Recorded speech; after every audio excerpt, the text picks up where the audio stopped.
ఆరోగ్యమే మహాయోగం కార్యక్రమానికి స్వాగతం. ఒకప్పుడు ఏదైనా జబ్బు వస్తేనే మందులు వేసుకునేవారు. కానీ మీరు రీసెంట్గా గమనించారో లేదో, జబ్బు రాకుండా కూడా మందులు వేసుకుంటున్నారు. కొంచెం తుమ్ము వస్తుందేమో అన్న భయానికి, జలుబు వస్తుందేమో అన్న భయానికి కూడా మనం ఎన్నో మందులు మింగుతున్నాం. మరి మందులన్నీ వెళ్ళి ఊరికే ఉంటాయా? వాటి వల్ల సైడ్ ఎఫెక్ట్స్ కూడా వస్తూ ఉంటాయి. మందులు వేసుకోవడం, సైడ్ ఎఫెక్ట్స్ కోసం మళ్ళీ మందులు వేసుకోవడం, ఈ సైకిల్లో పడి అందరము ఎన్నో ఇబ్బందులు పడుతున్నాం. అందుకే డాక్టర్ మంత్రిన సత్యనారాయణ రాజు గారు ప్రకృతి విధానంలో జీరో సైడ్ ఎఫెక్ట్స్తో ఆరోగ్యంగా ఎలా ఉండొచ్చో మీ అందరికీ వివరిస్తున్నారు. ఇంకెందుకు ఆలస్యం, ఆ విశేషాలు ఏంటో ఈరోజు ఎపిసోడ్లో తెలుసుకుందాం. నమస్కారం డాక్టర్ గారు. నమస్కారం అండి. డాక్టర్ గారు, నేను ఇందాక చెప్పినట్టుగా ఆ మందులు వేసుకోవడం, సైడ్ ఎఫెక్ట్స్, మళ్ళీ వాటికి మందులు వేసుకోవడం, ఇదే సరిపోతుంది జీవితం అంతా. ఇవన్నీ కూడా ఎన్నో తప్పులు చేయడం వల్ల వస్తూ ఉంటుంది. వాటన్నిటినీ మీరు వద్దంటే వద్దు అని ఎప్పటికప్పుడు చెప్తూనే ఉన్నారు. మరి ఈ రోజు వద్దంటే వద్దులో దేని గురించి మాట్లాడిపోతున్నారండి? ఆడవారు ఎక్కువగా తలస్నానం చేసిన తర్వాత ఉపయోగించే హెయిర్ డ్రైయర్స్ కానీ, హెయిర్ స్ట్రైటనింగ్కి ఉపయోగించే యంత్రాలు కానీ వద్దంటే వద్దు. ఓకే, చాలా కష్టంగా ఓకే చెప్తున్నాను డాక్టర్ గారు నేను. ఎందుకంటే చాలా సౌకర్యంగా ఉంటుంది మాకు. ఈ ఉరుకులు పరుగుల్లో తల ఆరబెట్టుకోవడం, ఆఫీసులకి కాలేజీలకి పరిగెట్టడం కష్టం వల్ల డ్రైయర్ ఈజీగా ఉంటుంది, స్ట్రైట్నర్ కూడా అందంగా చేసుకోగలుగుతున్నాం. కానీ మీరు దీన్ని ఎందుకు వద్దంటున్నారు డాక్టర్ గారు? స్పీడ్గా ఆరిపోవాలని హెయిర్ డ్రైయర్స్ పెడితే అసలు పెట్టుకోవడానికి జుట్టే ఉండదు కొన్ని సంవత్సరాల తర్వాత. అంచేత కొంత తెలియచేస్తానన్నా కొంతమంది ఎమర్జెన్సీలు ఎప్పుడన్నా ఒక రోజు 2 రోజులు ఫంక్షన్కి వెళ్ళాలన్నప్పుడు తప్పదు. కానండి రెగ్యులర్గా అది ఒక హ్యాబిట్లా డ్రెస్సింగ్ రూమ్లో ఆన్ చేయడం ఇట్లా పెట్టేసుకోవటం అనేది కరెక్ట్ కాదు. ఎందుకు అనేది నేను వివరిస్తానండి. హెయిర్ డ్రైయర్స్లో వచ్చే హీట్ అనేది 100 ఫారెన్హీట్ టెంపరేచర్ నుంచి 300 ఫారెన్హీట్ టెంపరేచర్ వరకు ఉంటుందన్నమాట. ఓకే, మామూలుగా జుట్టు అసలు వేడిని తట్టుకోదండి ఎక్కువ, అది సెన్సిటివ్. అందుకనే మన పూర్వీకులు ఎండలోకి వెళ్ళినప్పుడు కూడా ఎండ యొక్క వేడిని 40 డిగ్రీల వేడిని తట్టుకోవటానికి నెత్తిపైన ఆయిల్ రాసేవారండి. కానీ ఇప్పుడు డైరెక్ట్గా ఆ హీట్ ఎయిర్ని మనం ఇట్లా పంపించేసరికి ఆ హీట్ కూడా నండి దగ్గరకు పెట్టి పంపించేస్తున్నారు. ఇప్పుడు ఆ సైంటిఫిక్గా తీసుకుంటేనండి 15 సెంటీమీటర్స్ దూరంలో పెట్టాలి. ఓకే, ఇప్పుడు వీళ్ళు 5 సెంటీమీటర్స్ ఇట్లా దగ్గరకు తీసుకొచ్చి పెట్టేస్తుంటారు. అంత హీట్ ఎయిర్ని ఇక్కడ పాస్ చేయటం వల్ల స్కాల్ప్ మీద ఉండే స్కిన్ డ్రై అయిపోతుంది ఫస్ట్. అందుకని చుండ్రు రావడానికి ఎక్కువ అవకాశాలు కలిగిస్తాయి హెయిర్ డ్రైయర్స్. రెండోది కూడా జుట్టు కుదుళ్ళ దగ్గర ఉండే వాటర్ని కూడా ఎక్కువ ఎవాపరేట్ చేసేసేయటం. దీనివల్ల ఏమవుతుందంటే జుట్టు కుదుళ్ళు డ్రై అయిందనుకోండి, జుట్టు కలర్ మారిపోతుంది హీట్ వల్ల. ఎందుకంటే ఆ జుట్టులో ఉండే వాటర్ పర్సంటేజ్ కూడా తగ్గిపోతుంది. ఇంకా జుట్టు చివర్లమట విరిగిపోవటం, జుట్టు బరువై మొదట్లో విరిగిపోతుంది. హెయిర్ డ్రైయర్స్ వల్ల వచ్చే ఫస్ట్ సైడ్ ఎఫెక్ట్ జుట్టు మొదట్లోకి ఎక్కి విరిగిపోతుంటుంది. ఎందుకంటే ఆ హీట్కి డ్యామేజ్ అయ్యి ఆ నేచరే దెబ్బతింటుంది అనమాట. ఇట్లా నిదానంగా హెయిర్ రూట్స్లో ఉండే మెలనోసైట్స్, కెరటినోసైట్స్ ఇవి కూడా డ్యామేజ్ అవుతుంటాయి. జుట్టు కుదుళ్ళు దెబ్బతింటాం, జుట్టుకి సర్క్యులేషన్, ముఖ్యంగా హీట్ పెట్టినప్పుడు ఏమవుతుందంటే అక్కడ ఉన్న రక్త ప్రసరణ ఇంకా లోపలికి వెళ్ళిపోతుందండి. ఎందుకంటే మనం ఇక్కడ వేడి పెట్టాం, ఈ వేడిని చల్లార్చాలంటే బ్లడ్ హీట్గా ఉంటుంది కాబట్టి అక్కడ ఉన్న బ్లడ్ లోపలికి వెళ్ళిపోతే ఈ టెంపరేచర్ నార్మల్ అవుతుంది. అందుకని మనకి చలిగా ఉన్నప్పుడు శరీరం వెచ్చగా ఉంటుంది, వేడిగా ఉన్నప్పుడు చర్మం చల్లబడుతుంది. చల్ల ఎందుకు పడిందంటే అక్కడ ఉన్న బ్లడ్ లోపలికి వెళ్ళిపోతుంది కాబట్టి ఆటోమేటిక్గా అక్కడ చల్లబడుతుంది అనమాట. అందుకని హెయిర్ డ్రైయర్స్ వాడేవారికి జుట్టు కుదులకు వచ్చే రక్త ప్రసరణ మరీ తగ్గిపోతుంది. ఇది ప్రధానమైన నష్టము. అందుకని హెయిర్ డ్రైయర్స్ అసలు వాడొద్దని నేను చెప్తూ ఉంటాను. అయితే డాక్టర్ గారు, చాలా మందికి జుట్టు ఊడిపోతూ ఉంటుంది, ముక్కలు ముక్కలుగా అయిపోవడం, లేదంటే చివరిన స్ప్లిట్ ఎండ్స్ వస్తూ ఉంటాయి, జుట్టులా 2 కింద చీలిపోతూ ఉంటుంది. మరి దీనికి స్ట్రైట్నర్ లేదంటే డ్రైయర్స్ వాడడానికి సంబంధం ఏంటండి? నేనేదో మామూలుగా వేడి గాలికి జుట్టు డ్రై అయిపోతుంది, విరిగిపోతుంది, చివర్లమ్మట స్ప్లిటెన్స్ వస్తాయి అని ఇట్లా అంటాం కాకుండా సైంటిఫిక్ స్టడీ కూడా దీని మీద జరగటం ఉందండి. 2011 సంవత్సరంలో వుంగు కాలేజ్ ఆఫ్ మెడిసిన్ కొరియా వారు చేశారు దీని మీద. రీజన్ ఏమిటి అంటే ఎప్పుడైతే మనం డ్రై హాట్ ఎయిర్ ఇట్లా పెట్టామో జుట్టు కుదుళ్ళలో ఉండే వాటర్ అనేది ఎవాపరేట్ అయిపోతుంది. నీరు లేని మొక్క ఎట్లా వాడిపోతుందో జుట్టు కూడా అట్లా డ్రై అయిపోతుంది. డ్రై అయినప్పుడు ఆ మాయిశ్చర్ పర్సెంటేజ్ తగ్గినప్పుడు జుట్టు ఆ డ్రైనెస్కి విరిగిపోతుంది అనమాట, ఎలాస్టిసిటీ కోల్పోతుంది. అందుకని విరిగిపోయే నేచర్ ఎక్కువ వస్తుంది. ఇప్పుడు పచ్చి పుల్ల విరగదు, ఎండు పుల్ల చూడండి టక్కని విరుగుతుంది నీరు లేకపోయేసరికి. సేమ్ అంతేనండి, జుట్టు అట్లా విరిగిపోవటానికి చివర్లో పగిలిపోవటానికి రీజన్ అదనమాట. ఇంకొకటి ఈ జుట్టు కుదుళ్ళలో ఉండే కెరాటినోసైట్స్ అంటారు. అంటే కెరాటిన్ అంటే ప్రోటీన్, జుట్టు ఎదుగుదలంతా ఈ ప్రోటీన్ బట్టే ఉంటుంది. జుట్టు అంతా అదే కదా. ఆ జుట్టుకి వేడి గాలి పెట్టేసరికండి ఈ కెరటినోసైట్స్ ఆ హీట్కి రక్త ప్రసరణ తగ్గి జుట్టు యొక్క గ్రోత్ని ఎఫెక్ట్ చేస్తాయి. పైగా నలుపు వర్ణాన్ని ఉత్పత్తి చేసే మెలనోసైట్స్, ఇవి మెలనిన్ అనే పిగ్మెంట్ని ఉత్పత్తి చేస్తుంటాయి. ఈ హీట్కి వాటికి కూడా రక్త ప్రసరణ తగ్గుతుందండి. అందుకని మెలనిన్ అనే వర్ణాన్ని ఉత్పత్తి చేయడం తగ్గుతుంది. అందుకని జుట్టు ఎరుపెక్కిపోతుందండి. ఇక్కడ జుట్టు గ్రోత్ మీద ఎఫెక్ట్ పడుతుంది అనేవన్నీ సైంటిఫిక్గా 100 మంది మీద అట్లా స్టడీ చేసి నిరూపించిన సంస్థ అన్నమాట నేను చెప్పింది. ఇప్పుడు అది ప్రకృతి పరంగా జుట్టుని ఎలా ఆరబెట్టుకోవాలి, తొందరగా ఎలా ఆరబెట్టుకోవాలో మా ప్రేక్షకుల కోసం చెప్తారా? స్లోగా ఆరోగ్యకరంగా ఆరబెట్టుకోవటం అంటే చక్కగా తలస్నానం చేశాక ఏ న్యూస్ పేపర్ తీసుకుని ఒక 20 నిమిషాలన్నా కాస్త ఎండలో కూర్చుని పిల్లలకి జడేయటమో, కాస్త ఉదయం పూట ఏ కూరగాయలు కోసుకోవటమో కాస్త ఎండలో కూర్చుని చేసుకుంటేనండి అటు విటమిన్ డి కొంత అన్న వస్తుంది, రక్షణ వ్యవస్థ పెరుగుతుంది, జుట్టు ఆరిపోతుంది. న్యాచురల్గా అట్లా డ్రై అయితే జుట్టుకి ఎప్పుడు హాని ఉండదండి. అది మంచిది, ఫస్ట్ ప్రయారిటీ దానికి ఇవ్వండి. లేదు అంటే ఫ్యాన్ హై స్పీడ్లో పెట్టుకోండి. న్యాచురల్గా బయట ఉన్న తేమ అంతా ఆవిరైపోతుంది తప్ప జుట్టు కుదుడు దగ్గర నీరు కానీ జుట్టు లోపల ఉండే నీరుని డ్రై చేసే గుణం ఫ్యాన్ గాలికి అట్లా ఉండదు. మనం అక్కడ 5-10 నిమిషాలే కదా ఉండేది. లేదు అంటే హెయిర్ డ్రయర్స్లోనే వేడి లేకుండా గాలి వచ్చే ఉంటుంది కదా, అంతవరకు ఒట్టికన్నా పెట్టుకోవడం కొంత మంచిది త్వరగా రాలంటే. ఇలాంటి పద్ధతుల్లో మీకు ఏది అనుకూలంగా ఉంటే దాన్ని అప్లై చేయండి, అది శ్రేష్టము, హాని మాత్రం ఉండదు అనమాట. అయితే డాక్టర్ గారు సాధారణంగా తడి జుట్టుతో ఎక్కువసేపు ఉంటే జలుబు చేస్తుంది అని అంటారు, అందుకే కంగారుగా డ్రైయర్లు అవి పెడుతూ ఉంటాము. అది నిజమేనా డాక్టర్ గారు? తడి జుట్టుకి అసలు జలుబు రావడం అనే సంబంధం లేదండి, అది అపోహ మాత్రమే. అందుకని మీరు ఒక 20 నిమిషాలు అరగంటన్నా తలకి కొద్దిగా తడుంటే ఈ చల్లదనం వల్ల ఈ చల్లదనాన్ని వెచ్చగా చేయటం కోసము ఎప్పుడూ రానంత రక్త ప్రసరణ జుట్టు కుదుళ్ళకి ఎక్కువసేపు వస్తుంది. పూర్వం రోజుల్లో మన ముసలి వాళ్ళకి ఆడవాళ్ళకి జుట్టు ఎక్కువ ఉంటానికి కారణం తెలుసండి. తలస్నానం చేసిన తర్వాత ఆ జుట్టుకు ముడేసి పైన గుడ్డతో వేసేసేవారు. 1-2 గంటలు ఆ తడిని అట్లాగే ఉంచేవారు. ఆ చల్లదనం వల్ల పొయ్యి దగ్గర వేడి కూడా ఏమి చేయదు, దేవుడి దగ్గర కాస్త ఏదన్నా వెలిగిస్తుంటారు జ్యోతులు, ఆ వేడి కూడా ఎఫెక్ట్ కాదు. చల్లదనాన్ని వెచ్చగా చేయటం కోసం ఎప్పుడూ రానంత రక్త ప్రసరణ జుట్టు కుదుళ్ళకి వచ్చి జుట్టు కుదుళ్ళకి పోషకాలు ప్రాణవాయువు బాగా వెళ్తాయి, వ్యర్థాలు బయటకు పోతాయి, సర్క్యులేషన్ ఎక్కువ ఉండటం వల్ల గ్రోత్ బాగుంటుందండి. అదే వేడి పెడితే జుట్టు కుదుళ్ళకు ఉన్న రక్తం వెనక్కిపోతుంది, చల్లదనం పెడితే జుట్టు కుదుళ్ళకి రక్త ప్రసరణ బాగా వస్తుంది. అందుకని చన్నీళ్ళ తలస్నానం ఆరోగ్యానికి మంచిది, కానీ వేడి నీళ్ళ తలస్నానం కూడా నెత్తికి అసలు మంచిది కాదండి. ఎప్పుడన్నా గోరువెచ్చని నీళ్ళు శ్రేష్టం. అయితే డాక్టర్ గారు నేను ఎక్కడో చదివానండి, తలస్నానం చేసే ముందర ఒక 2 గ్లాసులు నీళ్లు తాగితే జుట్టు ఊడకుండా ఉంటుంది, లేకపోతే జుట్టు రఫ్ అవ్వకుండా ఉంటుంది అని. ఇలాంటి జాగ్రత్తలు ఏమైనా తీసుకోవచ్చు అంటారా జుట్టును కాపాడుకోవడానికి?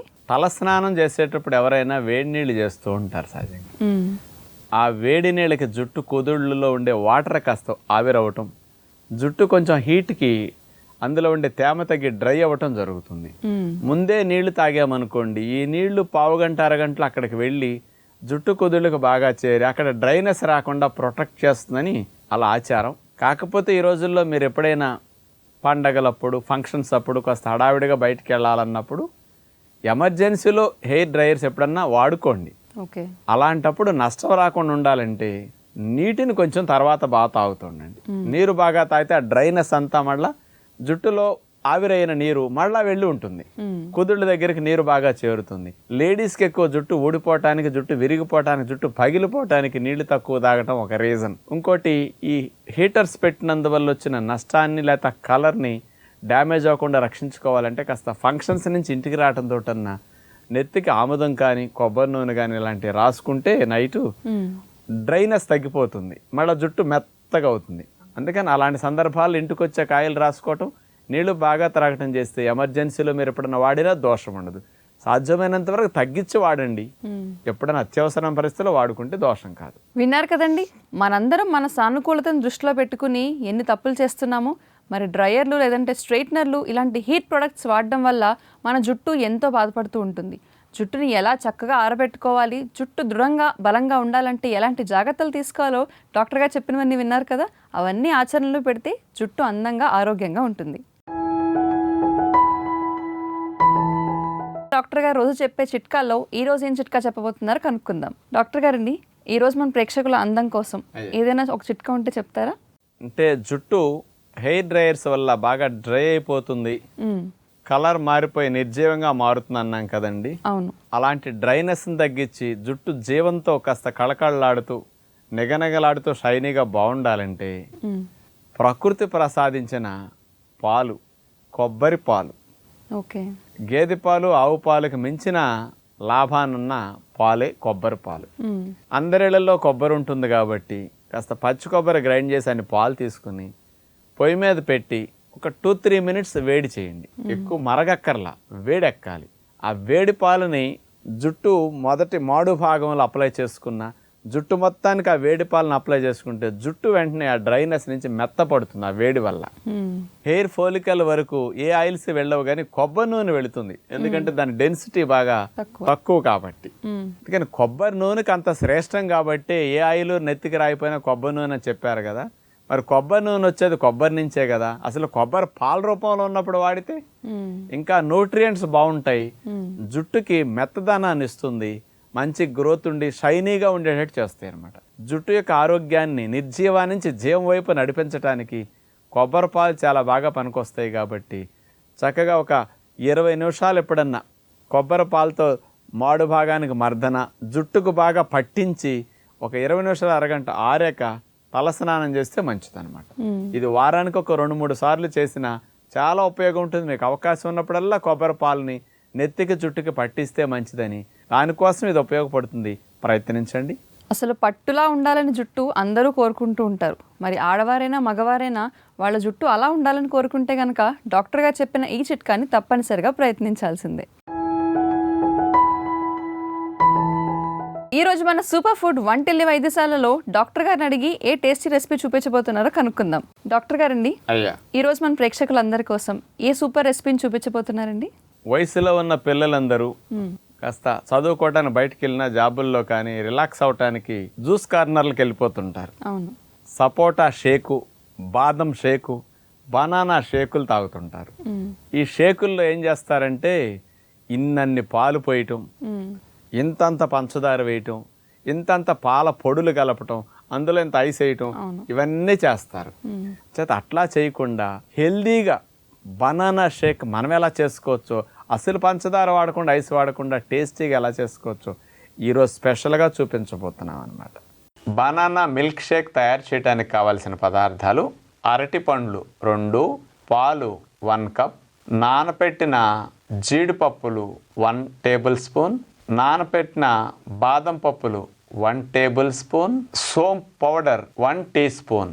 ముందుగా మనం బాదం పప్పుల్ని, జీడిపప్పుల్ని తీసుకుని పాలు పోసి ఒక 1/2 అవర్ నుంచి 1 అవర్ ముందు నానపెట్టుకోవాలి. నానపెట్టిన తర్వాత ఆ జీడిపప్పులు, బాదం పప్పులు వాటిని తీసుకుని గ్రైండర్లో మనం వేసాం. ముగ్గిన అరటి పళ్ళని అట్లా ముక్కలు కట్ చేసి వాటిని కూడా గ్రైండర్లో వేసాం. ఆ తర్వాత తీపికి మనం పంచదార బదులుగా ఖర్జూరం పేస్ట్ ఇక్కడ వాడుతున్నాం. ఖర్జూరం వేసిన తర్వాత మూత పెట్టేసి మెత్తగా గ్రైండ్ అయ్యే వరకు గ్రైండ్ చేయాలి. ఈ గ్రైండ్ అయిన తర్వాత ఫ్రిడ్జ్లో పాలు అతి చల్లదనం పిల్లలకి కానీ మనకు కానీ మంచిది కాదు కాబట్టి పాలు మనం కుండలో పోసి ఆ కుండను చక్కగా చల్లటి ఇసుకలో కనుక అట్లా పెట్టేసి ఉంచితే ఫ్రిడ్జ్లో వల్లే పాలు చల్లగా ఉంటాయి. అలా పెట్టిన కుండలో పాలను తీసుకెళ్ళి మనం ఆ చల్లటి పాలని గ్రైండర్లో వేసేసాం. సోంపు పౌడర్ 1 టీ స్పూన్ తీసుకున్నాం, అది కూడా వేసేసాం. పాలు, సోంపు పౌడర్ వేసాక మళ్ళీ ఇంకొకసారి గ్రైండ్ చేస్తాం. బనానా మిల్క్ షేక్ ఇక సిద్ధమైపోయినట్లే. హెల్దీ మిల్క్ షేక్ ఇట్లా చేసుకుంటే బలానికి బలం, ఆరోగ్యానికి ఆరోగ్యం కాబట్టి చక్కటి లాభం వస్తుంది. చల్లగా ఉంటేనే బనానా షేక్ బాగుంటుంది అనిపిస్తుంది. అతి చల్లదనం మంచిది కాదండి. కొంచెం ఒక పావు గంట 20 నిమిషాలు అట్లా పెట్టుకుని ఆ లైట్ చల్లదనంలో తాగితే దోషం కాదనమాట. ఎక్కువ చల్లదనం అన్నప్పుడు ఆ చిల్లింగ్ ఎఫెక్ట్కి ఇమ్యూనిటీ డౌన్ అయ్యి కాస్త త్రోట్లో కానీ పొట్టలో కానీ ఇబ్బందులు వస్తూ ఉంటాయి. మీరు ఇట్లా ప్రయత్నం చేస్తే బాగుంటుంది కాబట్టి ఈ షేక్ మీ అందరికీ బలమైన షేక్గా చూపించడం జరిగిందనమాట. చూశారు కదండి, బనానా మిల్క్ షేక్ని ఆరోగ్యకరంగా ఎలా తయారు చేసుకోవాలో డాక్టర్ గారు ఎంత చక్కగా రెసిపీ రూపంలో చూపించారు. మరి ఇలాంటి మరెన్నో రెసిపీలు చూడాలనుకుంటే గనక Z5 యాప్ని డౌన్లోడ్ చేసుకుని ఆరోగ్యమే మహాయోగం కార్యక్రమంలో చూసుకోవచ్చు. సంపూర్ణ ఆరోగ్యం కోసం మన ఆరోగ్యంలో ఉన్న ప్రతి అవయవం ఆరోగ్యంగా ఉండాలని మనం రోజు ఎక్సర్సైజెస్ లేకపోతే యోగాసనాలు నేర్చుకుంటున్నాం కదా. కానీ ఎప్పుడు డాక్టర్ గారు ముఖానికి ఏమీ వ్యాయామాలు చూపించలేదు. మరి ఈరోజు డాక్టర్ గారిని అడిగి అసలు యోగాలో మొహానికి సంబంధించి ఏదైనా వ్యాయామాలు ఉన్నాయేమో కనుక్కుందాం. డాక్టర్ గారండి, చాలా మంది ముఖ కండరాలను డెవలప్ చేసుకోవాలని అనుకుంటూ ఉంటారు, వాటిని బలంగా ఉంచుకోవాలని అనుకుంటూ ఉంటారు. మరి దానికి తగ్గట్టుగా ఆసనాలు ఏమైనా ఉన్నాయండి? కొన్ని ఎక్సర్సైజులు ఫేషియల్ మజిల్ స్ట్రెంగ్తనింగ్ ఉంటాయండి. ఎప్పుడైతే ఈ మజిల్స్ అన్ని స్ట్రెంగ్తనింగ్గా ఉంటాయో ఫోల్డ్స్ త్వరగా రాకుండా ఉంటాయి. వయసు పైబడినప్పటికీ ముసల్తానం గురైనట్టు అనిపించకుండా కాస్త యంగులకు రావడానికి ఉపయోగపడే ఎక్సర్సైజులు అందానికంటే ఎక్కువ మంది ఇష్టపడతారు. కాబట్టి ఈ ఫేషియల్ ఎక్సర్సైజులు మీరు చూడండి, మీ స్కిన్ గ్లో పెరగటానికి, స్కిన్ టైట్గా కండిషన్గా ఉండటానికి కూడా చాలా బాగుంటుంది. కాబట్టి ఈ వ్యాయామాలు ముందుగా బాగా నవ్వినప్పుడు చూడండి, మనకి బొగ్గలు కొంచెం అట్లా సాగదీయపడతాయి అన్నమాట. అలా బాగా నవ్వటం, మళ్ళీ మామూలు స్థితికి రావటం, బాగా అట్లా నవ్వటం, నవ్వినట్టు ఆ ఫీలింగ్స్ మొక్క కవళికలన్నీ మారుస్తాం అన్నమాట.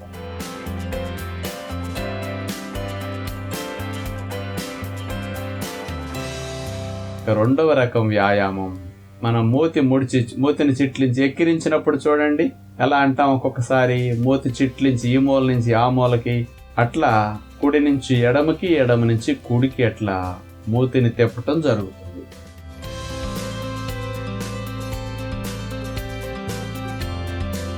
మూడవ రకం వ్యాయామం, కళ్ళు బాగా మూసేసి రెప్పలు బాగా నొక్కుతాం అన్నమాట, బాగా మళ్ళా విప్పుతాం.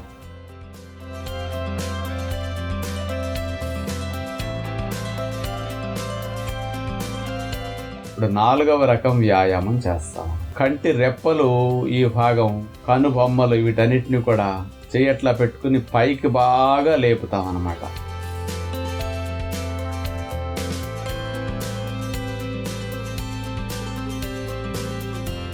నోటి నిండా గాలి తీసుకుని, గాలి మొత్తాన్ని ముక్కు ద్వారా తీసుకుంటాం, నోటి నిండా అట్లా గాలి తీసుకుని నిండుగా పీల్చాక ఆ గాలంతటిని అట్లా వేడి పెట్టి వదిలేస్తాం.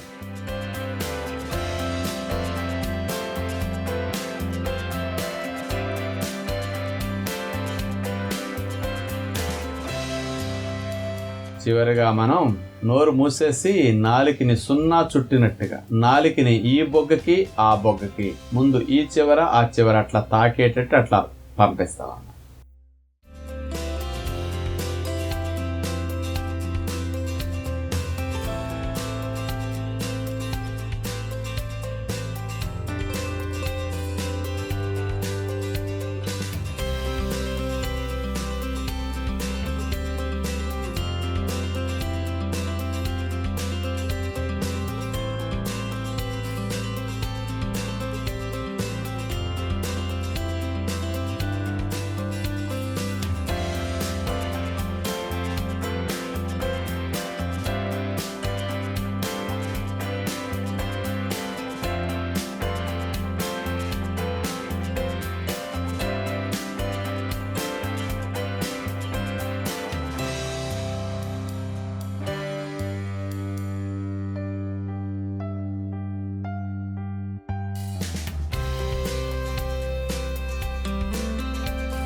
చర్మం కింద భాగాల్లోనండి కొలాజన్, ఎలాస్టిన్ అనే బ్యాండ్స్ ఉంటాయి.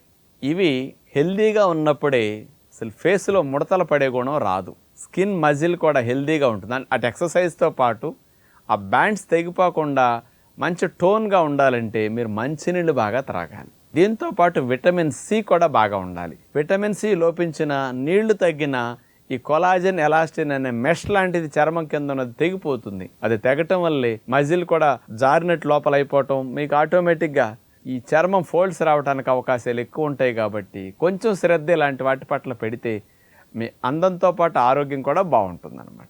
డాక్టర్ గారు, అయ్యా, సంపూర్ణ ఆరోగ్యం అంటే ఆహారంతో పాటు, ఆహార నియమాలతో పాటు మన జీవన శైలి అంటే ఆ జీవనంలో మనం ఎలాంటి యంత్రాలను ఉపయోగిస్తున్నాము, వాటి వల్ల మన శరీరానికి, శరీర అవయవాలకి ఎలాంటి నష్టం జరుగుతుంది, ఎంతో చక్కగా వివరించినందుకు ధన్యవాదాలు డాక్టర్ గారు. ధన్యవాదాలమ్మా. చూశారు కదండి, డాక్టర్ గారు ఆయన విలువైన సమయాన్ని కేటాయించి మనందరికీ ఆరోగ్యం పట్ల ఎంతో అవగాహన కలిగిస్తున్నారు.